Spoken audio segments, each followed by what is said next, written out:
A viral post on Australia's biggest finance community says, and I'm quoting, "Stop wasting your life making extra contributions to super." Thousands of people agreed. And honestly, I get it.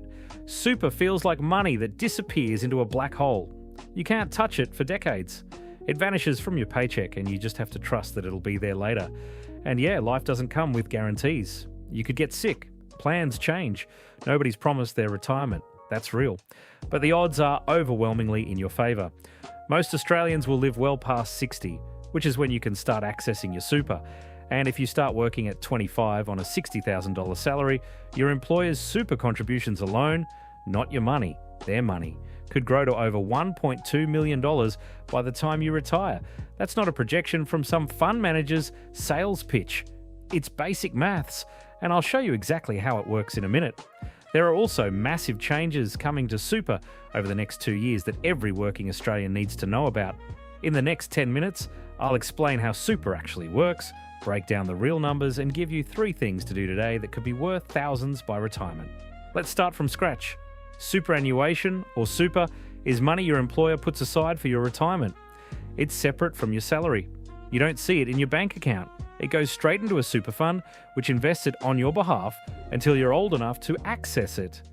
Think of it as a forced savings account that you can't raid when the sales are on. Quick disclaimer, this is general information only, not personal financial advice. I'm not a licensed financial advisor. Always talk to a qualified professional about your specific situation.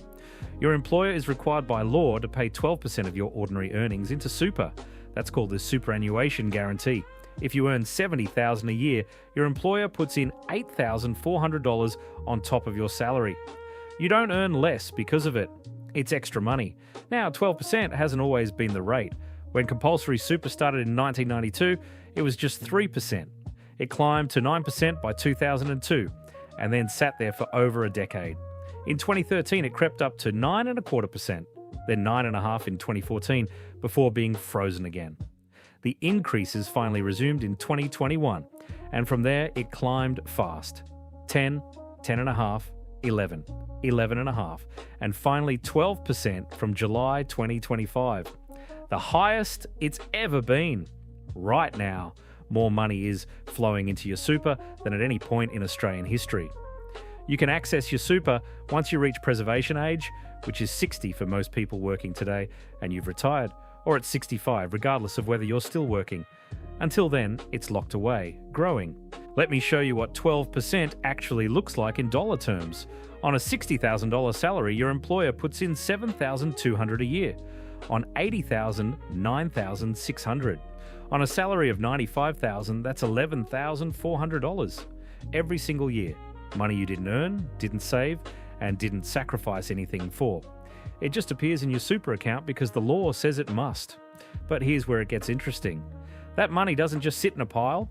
Your super fund invests it in shares, property, bonds, infrastructure.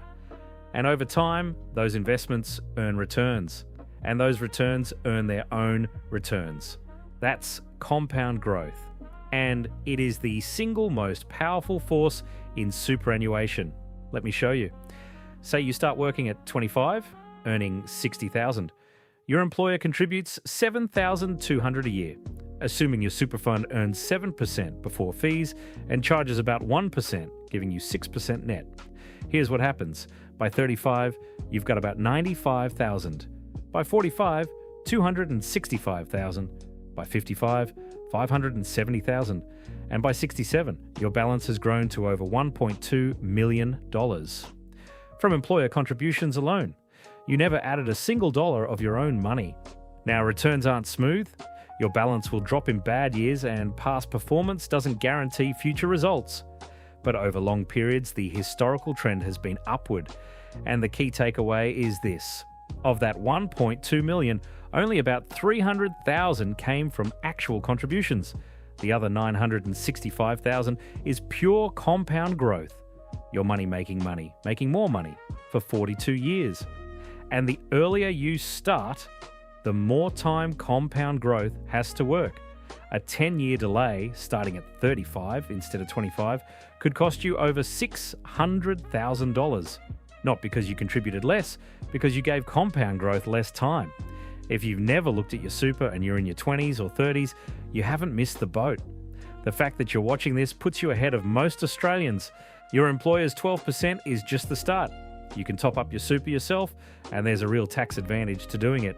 Here's how it works. When you earn salary, it's taxed at your marginal rate. If you're on $95,000, your marginal rate is 30% plus the 2% Medicare levy. 32% on every dollar above $45,000. But money going into super is only taxed at 15%. That's 17 cents on every dollar you keep, instead of handing to the tax office. So for every $1,000 you salary sacrifice into super, instead of keeping $680 in your bank account after tax, you get $850 working for you inside super. Over a year, salary sacrificing $10,000 means $8,500 building compound growth in your super instead of $6,800 in your pocket. That's $1,700 extra dollars working for your future. The trade-off is that salary sacrifice reduces your take-home pay today, and that money is locked in super until you reach preservation age. So it's a genuine trade-off between less cash now and more at retirement. These are called concessional contributions, your employer's super plus any salary sacrifice you make. The combined cap is $30,000 a year. If your employer is already putting in $11,400, you can salary sacrifice up to about $18,600 more before you hit the cap. One note, this mainly benefits people in higher tax brackets. If you're earning under $45,000, your marginal rate is only 18%, including Medicare, so the gap with super's 15% is tiny. Plus, the government already tops up your super through something called the low-income super tax offset. At that income level, salary sacrifice gives you almost no extra benefit. And if salary sacrifice isn't in the budget right now, that's completely fine. Your employer's 12% is already doing the heavy lifting. You can always start salary sacrificing later when your income grows. Now here's something most Australians completely ignore, and it's costing them a fortune. Your super fund charges fees for managing your money. And the difference between a low fee fund and a high fee fund over a career is staggering. The average super fund charges about 1% of your balance each year. Some industry funds charge as low as 0.5%. Some retail funds charge over 1.5%. 1% doesn't sound like much, but let me show you what that 1% difference does over 40 years. Two people, same salary, same contributions, same investment returns before fees. One pays 0.5% in fees, the other pays 1.5%. After 40 years, the person in the low-fee fund has around $280,000 more in their super. That's not a rounding error. That's a house deposit. 1% in fees, compounded over a career, quietly eats $250,000 from your retirement. So what should you do? You don't need to become a share market expert. Just check 3 things about your fund. What are the total fees? What's the long-term return over 10 and 20 years, not just last year? And does it offer insurance that suits your situation? Most Australians are in whatever default fund their employer picked. That doesn't mean it's the best one for you. There are some big changes coming to super over the next couple of years. Here's what matters. First, payday super.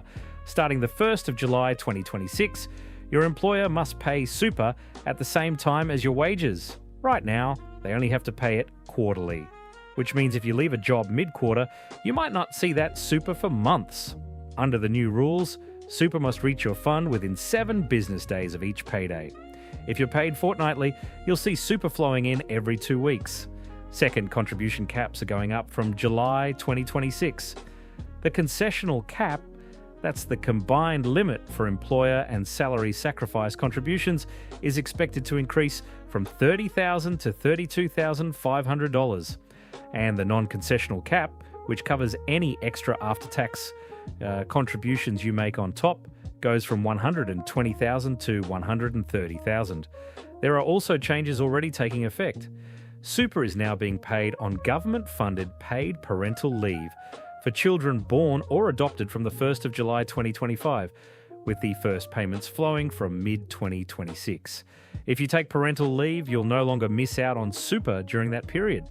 And from July 2027, the low-income super tax offset is increasing from $500 to $810, with the income threshold rising from $37,000 to $45,000.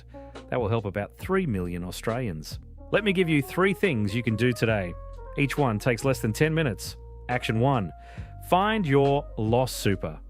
Log into MyGov, link your account to the ATO, and you'll see every super account in your name, including ones you've completely forgotten about. The ATO says there's almost $19 billion in lost and unclaimed super right now across over 7 million accounts.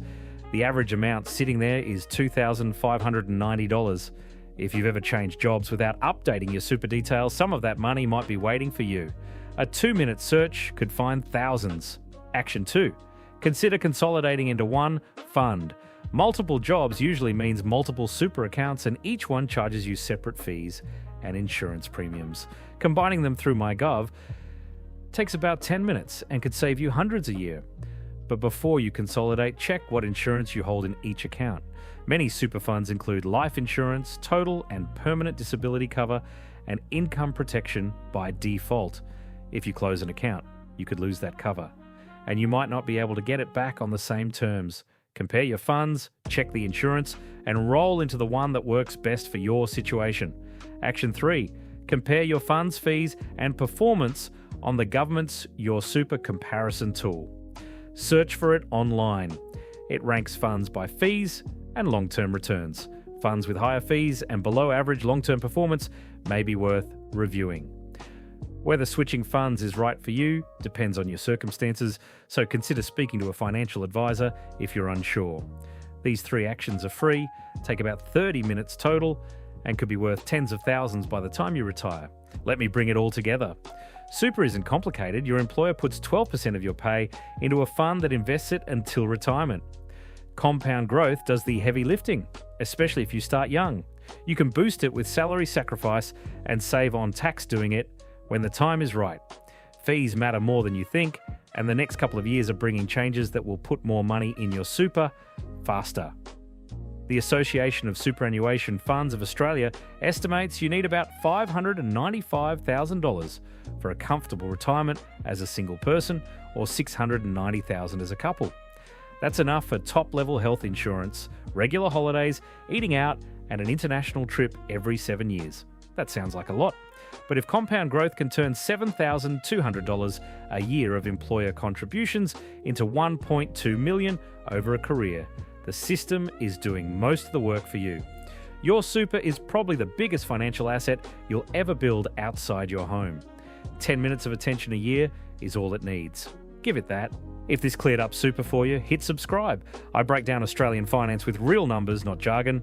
Drop a comment and tell me, what's your biggest question about super? I read every one. I'll see you in the next one.